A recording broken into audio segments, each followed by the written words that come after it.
اعوذ باللہ من الشیطان الرجیم بسم اللہ الرحمن الرحیم۔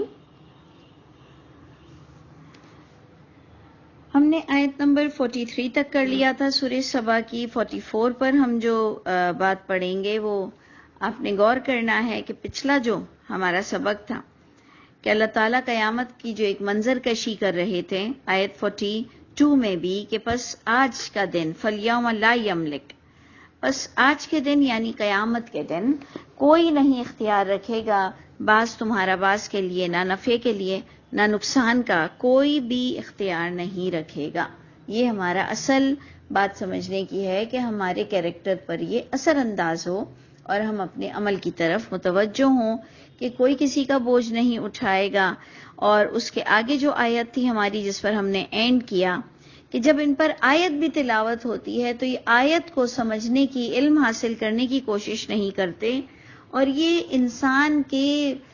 ظاہری پہلو کو دیکھتے ہیں اور کہنے لگے کہ ایک رجل ہے اور یہ ہم کو ہمارے باپ داداؤں کے طریقوں سے روکنا چاہتا ہے۔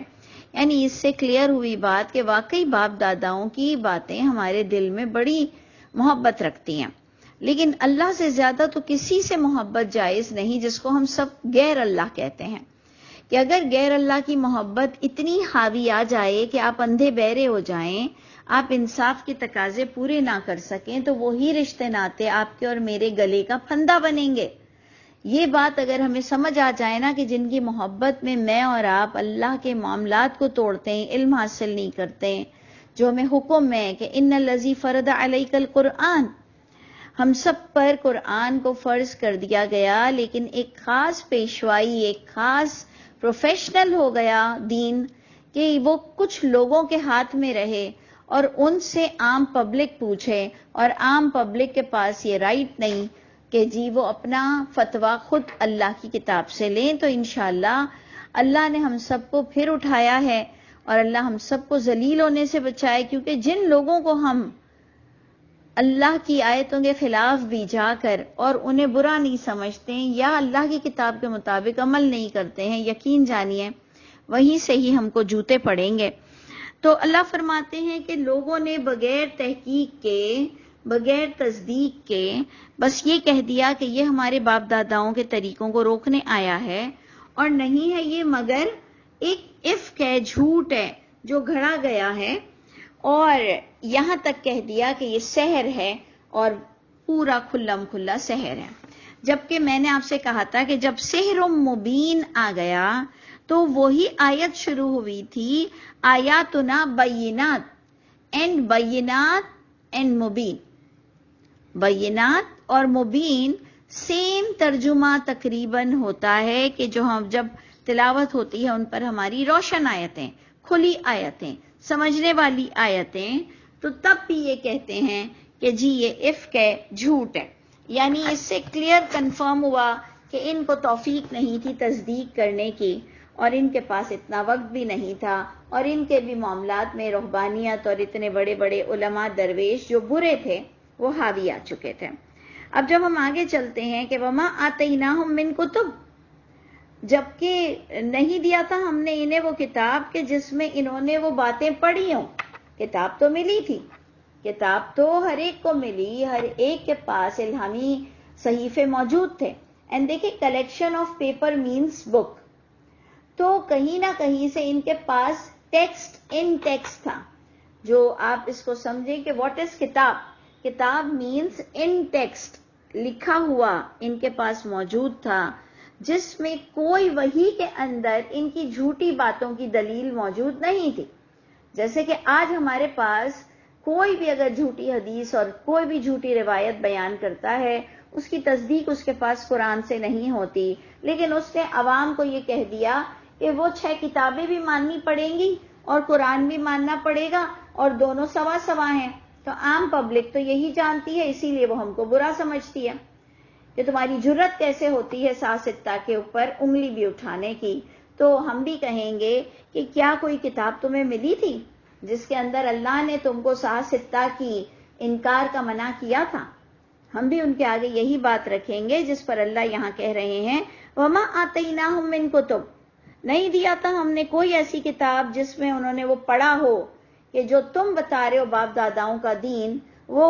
سیدھا سادہ اور یا الہامی ہو. وما ارسلنا الیہم قبلک من نذیر، اور نہیں بھیجا تھا ہم نے ان کی طرف آپ سے قبل کوئی نذیر،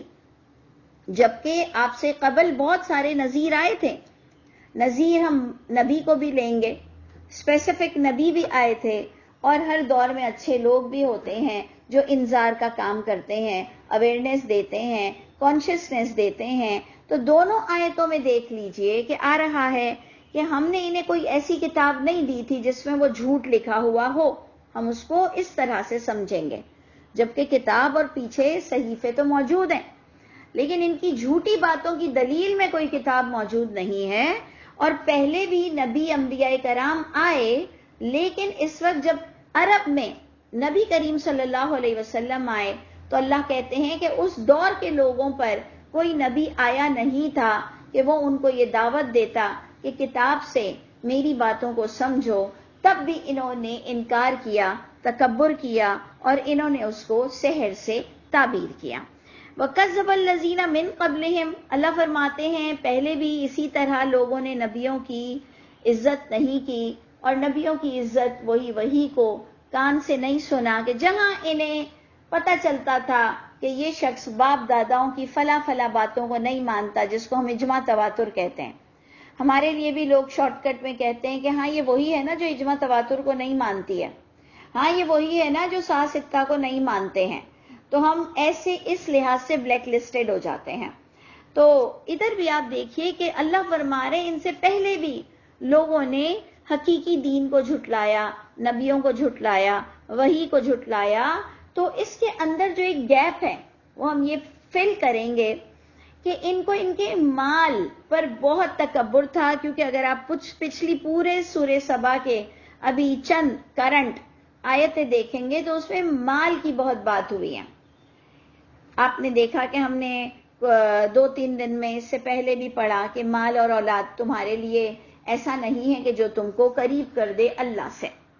مگر جو ایمان والے ہوں گے ان کے مال اور اولاد میں بھی اللہ تعالیٰ بہتری دے دیں گے. پھر اس سے بھی تھوڑا سا آگے چلے جائیں آپ سبق میں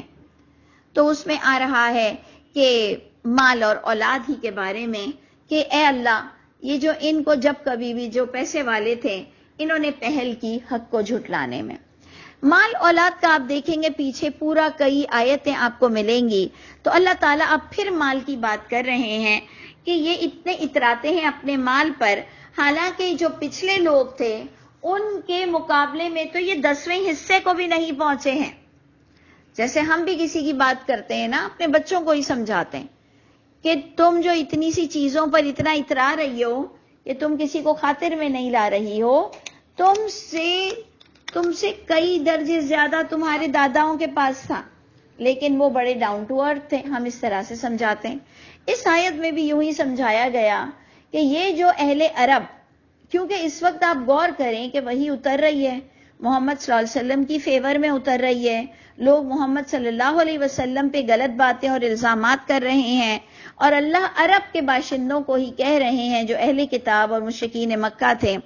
کہ تم کس بات پر اترا رہے ہو، تم تو 10ویں حصے کو بھی نہیں پہنچے ہو، جنہیں میں نے تباہ کیا وہ تم سے بڑے زیادہ بہت ہی قوت والے اور بہت ہی پیسے والے تھے. لیکن جب اللہ کا عذاب آتا ہے تو اللہ پیسے والوں کو نہیں دیکھتے ہیں، پھر عذاب وہ سب پر آ جاتا ہے. تو یہ بڑی پیاری آپ کو اور مجھ کو یہ بات بتائی جا رہی ہے. فَكَذَّبُوا رُسُلِي، یعنی ان کو کیوں تباہ کیا گیا؟ انہوں نے میرے رسولوں کے پیغام کو جھٹلایا. میرے رسولوں کو جھٹلانا یعنی وحی کو جھٹلانا. فَكَيْفَ كَانَ نَكِيرٌ، پس دیکھ لو کہ کیسے ہوئی ہماری سزا، ہمارے انکار کی کیسے رزلٹ آؤٹ ہوئے. اب جناب یہ جو کہتے ہیں نا $1,000 ملین کی بات، وہ ہے بڑی پیاری. 1000 سے بھی بڑھ کر ملین اور ٹریلین ڈالر کی بڑھ کر بات ہے. آیت نمبر 46. یہ اللہ مجھ کو اور آپ کو ایسا تحمل دے دے اور اس پر عمل کرنے والا بنائے. آپ دیکھیں کہ محمد صلی اللہ علیہ وسلم کو کیا کہا جا رہا ہے. اے نبی آپ کہہ دیجئے کل انما اعظکم بواحدہ، یعنی اللہ کے رسول کو کہا گیا کہ آپ ان سے کہیں کہ بے شک میں وعظ کرتا ہوں، میں تلقین کرتا ہوں تم کو بواحدہ، ایک بات کی، تو مجھ کو اور آپ کو بھی تھوڑی سی اس بات پر خوشی ہونی چاہیے کہ چلے ہم جسٹ امیجن کریں کہ ہم نبی کی محفل میں داخل ہوئے ہیں اور یہ وحی اتری ہے اور اللہ کے نبی لوگوں کو کیا تلقین کر رہے ہیں کہ میں تم کو تلقین کرتا ہوں ایک بات کی، تو ہمیں بھی اپنے کان کھڑے کر لینے چاہیے۔ تلقین کیا ہے؟ ان تقومو، یہ کہ اے لوگوں تم قائم ہو جاؤ، تم کھڑے ہو جاؤ اللہ کے لیے، یعنی تھوڑی سی اپنے باپ داداؤں کی محبت کو 2 منٹ کے لیے سائٹ پر رکھ دو، اپنی جھوٹی روایتیں اور حدیثوں کی کتابوں کو 2 منٹ پر سائٹ پہ رکھ دو، 2 منٹ، 1 منٹ، کچھ سیکنڈز، ذرا سا کنسنٹریشن کرو اللہ کے لیے، مسنا، 2 کی ٹولی میں ہو جاؤ، و فرادا، یا کوئی 2 کی بھی تمہارے پاس ٹولی نہ ہو تو تم ایک انڈیویجول لیول پر کیا کرو؟ ثم تتفکرو، پھر تم اللہ کی بات کو ٹیلی کرو، تفکر کرو، وقت نکالو، علم حاصل کرو، نماز کو سمجھ کر پڑھو۔ کہ آپ کو پتہ ہے کتنی بڑی بات ہے، اور اس نے مجھے تو بہت فائدہ دیا، بہت فائدہ دیا، کہ اگر آپ 2 گھڑی کے لیے سارے مسلک اور تعصب سے پاک ہو کر اور اللہ کی کتاب کو اللہ کی کتاب سے سمجھیں تو آپ کو سب کے لیے سمجھ آ جائے گا کہ یہ ابھی اس سمجھ کے لیول کو نہیں پہنچا، یہ پہنچ کر بھی تکبر کا شکار ہے، اور آگے سب کے لیے آپ کے پاس دعا ہوگی، گیپ تو آپ نہیں جانتے، اپنی بگڑی بنا لو گے، یعنی آپ نے جو اپنے آپ کے اندر بگاڑ کیا ہے نا، آپ کی بگڑی بن جائے گی اگر آپ یہ اللہ کے قانون اور محمد صلی اللہ علیہ وسلم جو باقاعدہ تلقین کر رہے ہیں اللہ کے حکم سے کہ اے لوگوں اللہ کے لیے کھڑے ہو جاؤ۔ کھڑے ہونے کا مطلب کیا ہے؟ وقت نکالو، تفکر کرو، لوگوں کی باتیں سنو، اور خاص کر کے کون سے لوگوں کی باتیں سنو؟ جو 2 مختلف باتیں کرتے ہوں۔ پلیز میری اس بات کو بہت غور سے سنیے کہ اگر آپ واقعی سنسیئر ہیں اللہ کی کتاب جاننے کے لیے تو ڈرو مت، جو اللہ کی آیت کے اختلافی بات کرتا ہے اس کو سنو، اس کو سنو، اس کو عزت دو، اس کو بولو اچھا آپ کیوں نہیں مانتے؟ آپ یہ 1 سٹنگ میں طلاق کیسے کر دیتے ہیں؟ اور وہ اہل حدیث 3 سٹنگ میں طلاق کیوں کرتا ہے؟ ہم تو نام نہاد لوگوں سے ہی بات کریں نا، کہ حنفیوں اور بریلویوں کے پاس جائیں اور کہیں کہ بھائی تم 1 سٹنگ میں کیسے طلاق کر دیتے ہو، اور اہل حدیث کے پاس جائیں کہ تم 3 سٹنگ میں کیسے طلاق کرتے ہو، کیونکہ دونوں قرآن کے اہلکار ہو، تم لوگ دونوں قرآن ماننے والے ہو، سب کے سب نماز پڑھنے والے ہو، مجھے تھوڑا سا سمجھا دو۔ یہ ہے کہ جو اللہ فرما رہے ہیں ان تقومو، تقومو کا معنی سٹینڈ اپ نہیں ہے، تقومو کا معنی ہے اپنے آپ میں گیٹ اپ لاؤ، کھڑے ہو، سمجھو، وقت نکالو، اور کمیونیکیشن اتنا ایزی ہے کہ میں اور آپ تو بالکل پکڑ لیے جائیں گے،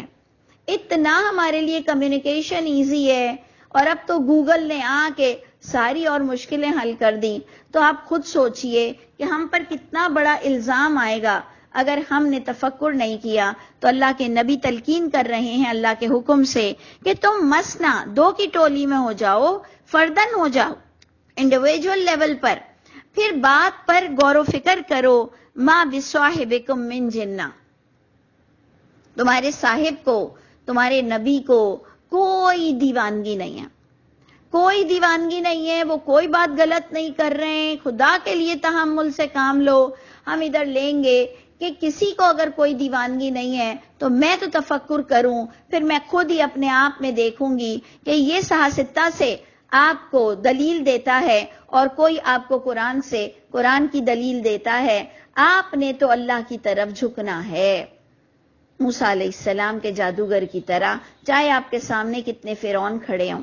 اور اللہ نے چاہا تو وہ کچھ بھی نہیں بگاڑ سکتا، فرعون کچھ نہ بگاڑ سکا، اور بس اللہ پر آپ نے توکل کرنا ہے۔ تو دیکھ لیجئے کہ تھوڑا سا وقت نکالو، تعصب سے پاک زندگی کرو، تمہیں لگے گا کہ اللہ کی کتاب سے اللہ کی کتاب کو سمجھنا کوئی بے وقوفی نہیں ہے، نبی کو بھی کوئی دیوانگی نہیں تھی، ان ہوا الا نذیر، نہیں ہے یہ انسان، یہ نبی، یہ نذیر ہے، متنبع کرنے والا، اویئرنیس دینے والی یہ کتاب ہے، لکم، تم تمام لوگوں کے لیے ہے، صرف علماء کے لیے نہیں ہے، صرف مفتی اعظم کے لیے نہیں ہے، صرف شیخ الحدیث کے لیے نہیں ہے، صرف علاماؤں کے لیے نہیں ہے، یہ تم سب کے لیے ہے، یہ نذیر بین یدی عذاب شدید، اور اس کے آگے تمہیں وہ شدید عذاب کی جو وعید دے رہا ہے، اس سے بچ جاؤ، اس سے بچ جاؤ۔ یہ نہیں ہے کتاب لیکن تم کو عافیت دیتی ہے، تم کو اس آنے والے عذاب سے عافیت کا سندیشہ دیتی ہے۔ تھوڑا سا تو دل ٹھنڈا کر کر اللہ کی کتاب پڑھانے والوں کو یا اللہ کی کتاب سے خود رجوع کر لو۔ اب جی دوسری اللہ کے نبی کو حکم آیا کہ اے نبی آپ یہ بھی بات کہہ دیجئے، جبکہ ساری باتیں نبی نے ہی بتائی وحی کے ذریعے سے، لیکن یہ وہ اسپیسیفک حدیث رسول آتی ہے جو ہمیں بڑی فکر ہوتی ہے نا کہ میں حدیث رسول کو کیسے جھٹلا دوں، تو آؤ حدیث رسول قرآن میں موجود ہے، ساری کل والی آیتیں حدیث رسول ہے۔ کیوں نہیں مانتے ہیں ہم حدیث رسول مانتے ہیں نا، کہ اللہ نے بہترین حدیث جو کتاب کی صورت میں نازل کیا۔ تو آپ یہاں دیکھیے کہ پھر کل کی آیت سے آ رہا ہے کہ اے محمد صلی اللہ علیہ وسلم آپ کہہ دیجئے، کھلم کھلا کہہ دیجئے کہ ما سألتکم من اجرن، میں تم سے نہیں مانگتا کوئی اجرت۔ آج آپ دیکھ لیجئے کہ اللہ تعالی ہم سب کے دین کے بڑوں کو، سب کو عقل سلیم عطا فرمائے۔ آپ اچھی طرح جانتے ہیں کہ ان کو کتنے کمفرٹس ملے ہوئے ہیں اور ان کی کتنی سیلریز ہیں اور ان کو کتنے فائدے نصیب ہیں۔ کچھ لوگ ہیں وہ اللہ کے راستے میں کام کرتے ہوں گے، لیکن کم از کم ہم اپنے لیے اور اپنی اولادوں کے لیے ضرور یہ تلقین کریں، دعا کریں کہ اللہ ہمیں فائنینشلی اتنا اسٹرانگ رکھیے گا ہمیشہ کہ اللہ تعالی ہم کبھی بھی آپ کی کلام کو پڑھانے پر نہ ایکسپیکٹیشن رکھیں کسی سے، اور نہ مال کی ہمیں کسی سے کوئی لگن ہو، اور اللہ ہمیں اتنا فائنینشلی اسٹرانگ رکھیے گا کہ ہم کبھی بھی اس کو پڑھانے پر مال نہ لیں۔ تو دیکھ لیجئے یہ نبی کی سنت ہے کہ وہ تبلیغ کے کام پر مال نہیں لیتے تھے، نہیں میں مانگتا تم سے کوئی اجرت۔ اور اس کا ایک دوسرا انداز بھی ہوتا ہے کہ جیسے ہم کپڑے والوں کے پاس جاتے ہیں، کسی بھی چیز والوں کے پاس جاتے ہیں، وہ دھڑا دھڑ چیزیں نکالتے ہیں، ہمیں دکھ ہو رہا ہوتا ہے، ہم کہتے ہیں بھائی مت نکالو، تو وہ کہتا ہے باجی آپ کو پیسہ نہیں لگے گا، یہ جو میں دکھا رہا ہوں آپ کو پیسہ نہیں لگے گا۔ تو ادھر اگر ہم اس محاورہ انداز میں بھی دیکھیں کہ بھائی سن تو لو، سننے میں تمہارا پیسہ نہیں لگے گا، صرف سن تو لو کہ دو اختلافی باتیں دو عالم کر رہے ہیں، تو دونوں کے پاس دلیل کیا ہے اور پھر دلیل کس کی اسٹرانگ ہے۔ کہا یہ سب کون کرنے بیٹھے گا، یہ کس کے پاس ٹائم ہے کہ دو کے پاس جاؤں اور تین کے پاس جاؤں اور پھر پوچھوں اور پھر ان کا موازنہ کروں اور پھر دیکھوں کہ قرآن سے قریب کون ہے۔ آپ کو پتا ہے کہ اللہ کے راستے میں جو بھی وقت خرچ کرے گا اللہ اس کو غیب سے روزی بھی دیں گے، برکت بھی دیں گے، رحمت بھی دیں گے، اور سب سے بڑھ کر سکون بھی دیں گے جو تم کسی طرح سے خرید نہیں سکتے ہو۔ اسے وظیفہ سمجھ کر لیا کرو کہ یہ وظیفہ ہے روزی کی برکت کا، کہ جو عالم 2 3 4 مختلف باتیں ایک آیت پر کریں ان کے لیے وقت نکالو، تم کو اللہ غیب سے روزی نصیب فرمائیں گے، تمہیں اللہ غیب سے انٹیلیجنٹ کریں گے، اور تم وہ کام کرو گے کہ تمہارے گمان میں بھی نہیں ہوگا کہ تم وہ کام کر سکتے تھے، اور تمہاری عقل اتنا سمجھ سکتی تھی، اور تم لاکھوں میں بیٹھ کر بات کر سکتے تھے۔ تو اس لیے دیکھیں بہت امپورٹنٹ آیتیں ہیں کہ اللہ کے نبی کوئی سوال نہیں کرتے تھے مال کا، اور اس کو ہم نے دوسرے بامحاورہ ڈائمنشن میں لیا کہ بھائی مال تھوڑی لگتا ہے، سن تو لو، پیسہ نہیں ہم مانگ رہے ہیں۔ اور اس پر اللہ فرماتے ہیں کہ آپ کہہ دیجئے کہ نہیں میں مانگتا تم سے کوئی اجرت، فَهُوَ لَكُمْ، وہ تمہیں ہی مبارک ہو، ان اجریہ الا علی اللہ، نہیں ہے میری اجرت مگر اللہ ہی کے ذمے ہے، وَهُوَ عَلَى كُلِّ شَيْءٍ شَهِيدٌ، وہ گواہ ہے میں جو کچھ کر رہا ہوں۔ انہوں نے یہ نہیں کہا کہ میں گواہ ہوں اور میں شفاعت کروں گا اور میں سب امتیوں کے حال چال جانتا ہوں، جو ہمارا عقیدہ ان جھوٹی روایتوں سے بنا ہوا ہے کہ نبی کریم صلی اللہ علیہ وسلم تمام امتیوں کا مشاہدہ کرتے رہتے ہیں، اور جی ان کے آگے اعمال نامے پیش کیے جاتے ہیں، اس لیے پیر اور جمعرات کا روزہ رکھ لو کہ جب تمہارے اعمال نامے نبی کے پاس پیش ہوں تو تم روزے دار کی حیثیت سے تمہارا اعمال نامہ پیش ہو۔ اتنی لمبی روایت بیان کرتے ہیں۔ میرے میاں مجھ پر ٹرسٹ نہیں کر رہے تھے، انہوں نے کہا ایسا ہو ہی نہیں سکتا، اتنی بڑی بات۔ میں نے انہیں ڈھونڈ کر نکالا، میں نے ان کے علماء سے ان کی دعا سنائی، میں نے کہا یہ دیکھیں کہ یہ آپ کے عالم کہتے ہیں کہ اللہ جب نبی کے آگے میرا اعمال نامہ پیش ہو تو اللہ مجھے سرخرو رکھیے گا، تو تم کو اللہ پتہ نہیں کیسے معاف کر رہے ہیں۔ اللہ کتنے حلیم ہیں جو تم یہ دعا کر رہے ہو اور عرفات میں دعا کر رہے ہو، اور نہ زمین پھٹتی ہے نہ آسمان پھٹتا ہے، اور اللہ مجھ کو اور آپ کو برداشت کرتے ہیں۔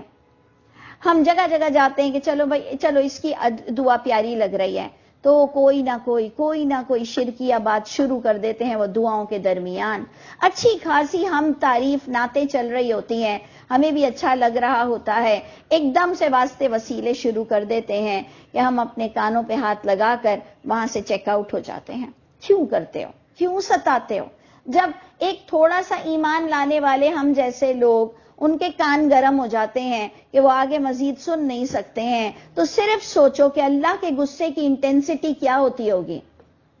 آپ اور میں اس جگہ کھڑے نہیں رہ سکتے جہاں شرکیہ بات ہو رہی ہو، مزے نہیں لے سکتے ہیں، تو آپ 2 گھڑی کو سوچو کہ اللہ کے غصے کی کیا شدت ہوتی ہوگی۔ اور آپ چاہتے ہیں کہ اگر وبال ابھی نہیں اترا لیکن اللہ آپ سے اتنے ناراض ہوں؟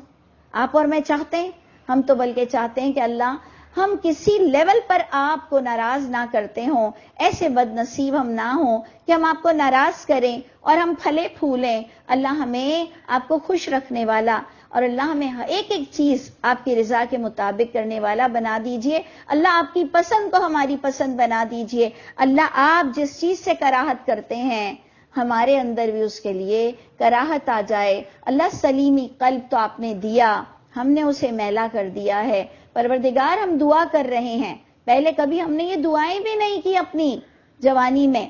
اللہ اب ہم دعا کر رہے ہیں، اس سطح پر آ چکے ہیں، اور بے شک آپ دعاؤں کے سننے والے ہیں۔ ہماری اس تھوڑی سی محنت کو قبول کر لیجئے گا۔ تو آپ غور کیجئے کہ نبی آنے والے عذاب کا ڈراوا دیتے تھے اور پھر اس پر کہہ رہے ہیں کہ اللہ شہید ہے۔ اب جناب یہ بھی دیکھیے کل والی آیتیں ہیں، آج آپ کے پاس تمام حدیث رسول اوتھینٹک، ویری اوتھینٹک ہے، جو کہ قرآن سے ثابت ہے کہ اے نبی یہ بھی کہہ دیجئے کہ ان ربی یقذف بالحق، کہ بے شک میرا رب وہ ایسے چوٹ مارتا ہے، ایسے سٹروک لگے گا حق کے ساتھ کہ علام الغیوب ہے وہ، یعنی اللہ تعالیٰ اتنی بڑی بات کر گئے ہیں، بس سمجھنے والے نے سمجھ لیا کہ اللہ تعالیٰ وہ اس طرح سے ضرب لگاتے ہیں حق کے ساتھ، جیسے نہیں ہم کوئی چیز کو ٹائٹ کرنے کے لیے گرم لوہے کا یا ویلڈنگ ہم کرتے ہیں تو وہ چیز کیسے حق کے ساتھ جڑ جاتی ہے۔ اللہ فرما رہے ہیں اللہ بھی ایسی چوٹ لگاتے ہیں حق کے ساتھ کہ تم گھوم جاؤ گے۔ اور ہمارے ساتھ تو ایسے ہوا کہ ہم نے جب کبھی حق سنا جس پر ہم مانتے نہیں تھے، جو حق کو ہم نے جب حق سنا، ہم نے اس کا فرسٹ ٹائم انکار کیا، ہم نے کہا ایسا تو ہو ہی نہیں سکتا، ایسا تو میں نے کبھی سنا ہی نہیں، ایسا تو ہوا ہی نہیں، کوئی تو مجھے بتاتا۔ پھر تھوڑی دیر بعد عقل آئی، تھوڑا شعور آیا، تھوڑے اکیلے میں سوچا، پھر تھوڑا سا آیت کا حوالہ لیا، پھر اللہ اللہ کر کے ڈرتے ہوئے قرآن کھولا تو واقعی یہ آیت تو ویلڈ ہو گئی کہ اللہ تعالیٰ سچ کے ساتھ بڑی زبردست چوٹ مارتے ہیں جو کہ انسان اندر تک پگھل جاتا ہے، اور پھر کسی کی ڈانٹ پھٹکار کی، کسی کی لعنت ملامت کی فکر ہی نہیں ہوتی،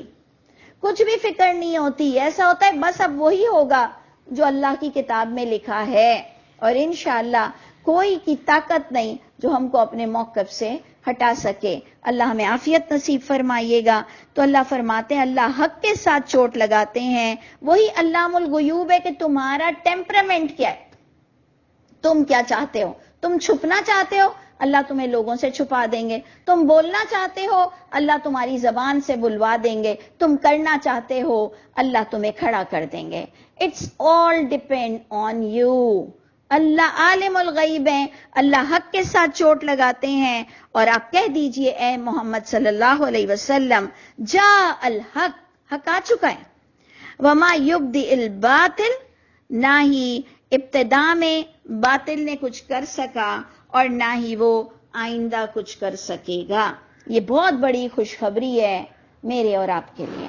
بے شک ہمیں اس کی ایگزسٹنس بہت نظر نہ آئے، بے شک ہمیں کچھ نظر نہ آئے، لیکن میرے رب نے کہہ دیا، مجھے تسلی ہو گئی، میرا کام ہے اللہ کا کام کرنا، مجھے تو بات سمجھ آ گئی کہ نہ ہی کچھ کر سکا، حق تو آ چکا ہے، باطل نہ ہی ابتدا میں کچھ کر سکا اور نہ آئندہ لوٹ کر آئے گا بھی تو بھی کچھ کر سکے گا، جبکہ کرتا تو بہت کچھ ہے۔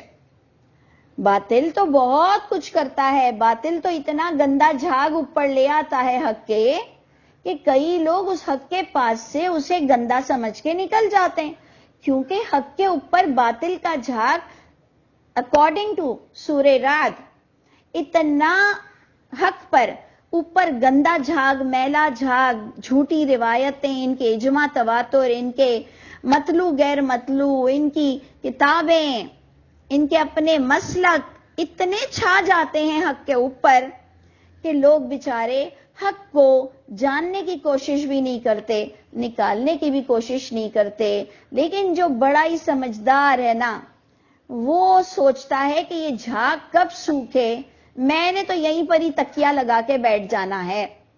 یہ جھاگ سوکھے گا۔ یہ بے وقوف لوگ اس سونے کو لیے بغیر جا رہے ہیں، سمجھ رہے ہیں کہ اس سونے پر جو جھاگ ہے تو نیچے کچھ بھی نہیں ہے، لیکن مجھے پتا ہے کہ نیچے سونا ہی سونا ہے، تو میں نے تو جھاگ کے سوکھنے کا انتظار کرنا ہے، کیونکہ مجھے یہ سونا بڑا پسند ہے، گولڈ مجھے بہت اچھا لگتا ہے، میں تو یہ لے کے جاؤں گی اور جاؤں گی، کیونکہ اسے پتا ہے کہ نیچے کیا چیز ہے۔ تو اس لیے آپ کو پتا ہونا چاہیے کہ آپ کا رب ہے کہ نہیں، آپ کی وہ مدد کرتا ہے کہ نہیں، کیا آپ کو مر کر اس کے پاس جانا ہے کہ نہیں، کیا وہ آپ کا سوال جواب کرے گا کہ نہیں، کیا وہ آپ کو معاف کر سکتا ہے؟ ہم بہت گناہگار ہیں، کیا وہ آپ کو معاف کر سکتا ہے؟ ہاں کر سکتا ہے، اگر میں شرک کو ہر طرح سے ختم کر دوں اور میں اللہ کے لیے کچھ کام کر لوں، تو انشاءاللہ میرا رب مجھے میری دوسری کوتاہیوں کے ساتھ معاف کر دے گا۔ جانا تو پڑے گا، جواب بھی دینا پڑے گا، جہنمی برحق ہے، تم نہ مانو تو نہ مانو، تم ایزی لو تو ایزی لو، تم بے نیازی برتو تو بے نیازی برتو، اللہ تبدیل کر دیں گے تمہارے علاوہ دوسروں کو، پھر وہ تم جیسے نہیں ہوں گے، وہ تم سے زیادہ اچھے ہوں گے۔ تو اللہ تعالیٰ مجھ سے ہی کام کرا لیجئے، آپ سے کام کرا لے، سب سے کام کرا لے، اللہ سب کو ذلیل ہونے سے بچا لے۔ تو یہاں پر ہم اینڈ کرتے ہیں، جبکہ آگے والی آیت بھی اتنی بہترین ہے، لیکن ہم ادھر اینڈ کرتے ہیں کہ آ گیا ہے حق، نہ ابتدا میں باطل نے کچھ کیا نہ بعد میں، جبکہ باطل بہت کچھ کرتا ہے۔ یہ تو علم والوں کے لیے ایک خوشخبری ہے کہ ایٹ لاسٹ جیت حق کی ہوگی۔ اللہ تعالیٰ مجھ کو اور آپ کو حق کے ساتھ تلاوت کرنا نصیب فرمائے۔ اللہ تعالیٰ ہم سب کے حامی و ناصر ہوں۔